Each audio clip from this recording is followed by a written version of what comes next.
नमस्कार शॉर्ट खबर को स्वागत करछि मु जगन्नाथ। आज तीनोटी खबर ऊपर नजर पकेवा से मध्य प्रथम खबर टी होछि गाड़ी चालक पुणी थे मुंड उपर बोझ पड़िबो। कारण होछि जो फास्टैग टी लगे आपण टोलगेट क्रॉस करछन्ती सेथिपे नियमावली रे परिवर्तन करा दैछि। गाड़ी रे इंश्योरेंस सहित पॉल्यूशन जदि आपणकर नाही तेबे आपणकर कोनसी प्रकार फास्टैग होई परिबो नाही।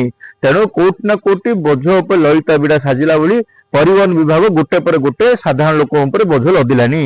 यारी भितर जदि फास्टैग आपणकर जदि करि नाहंती बा कोनसी प्रकार असुविधा होछि पॉल्यूशन पे तेबे निश्चित रूपे फास्टैग मिलबा आपण पे मध्ये कष्ट साध्य।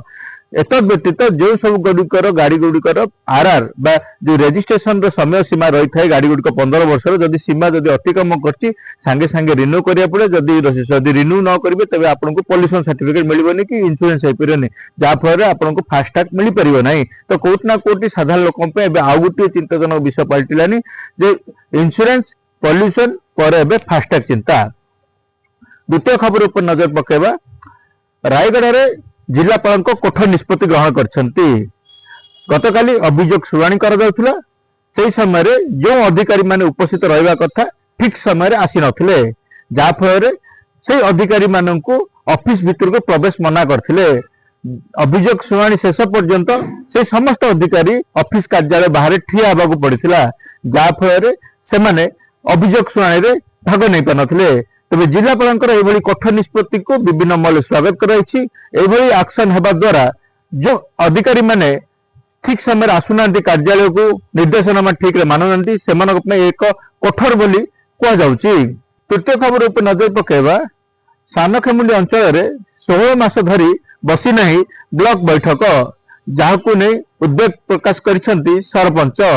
गतकाली उपजिलापाल कार्यालय अभियोग शुणाणी समय स्थानीय सरपंच मिनती सेठी नामक महिला आसीथिले जिलापाल अभियोग प्रकोष्ठ को सेठारे ब्लॉक संपर्कित बैठक उपरे अभियोग आनिथिले एवं एतद व्यतीत जहाँ ओडिशा पंचायत समिति कार्य परिचालना नियमावली 1969 खोलाखोली भाव उल्लंघन करथिबा से अभियोग करछन्ती।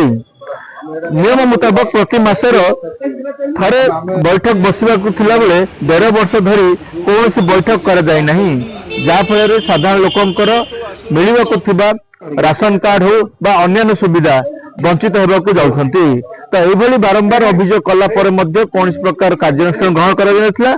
संपुक्त सरपंच जदि कहबा अध्यक्ष बीडीओ एतद व्यतीत समस्त अधिकारी को अभियोग करते सफल न मिलू अभियोग शुणाणी समय जिलापाल द्वारस्थ होते। एतद व्यतीत यदि यही घटनार शीघ्र समाधान न हेले आंदोलन चेतावनी देइछन्ती। शॉर्ट खबर सहित जीटीवी न्यूज ओडिशार अन्य खबर सहित जोड़ी रहा सोशल मीडिया पेज गुड़ को लाइक करंतु, सब्सक्राइब करंतु, फॉलो करंतु। नमस्कार।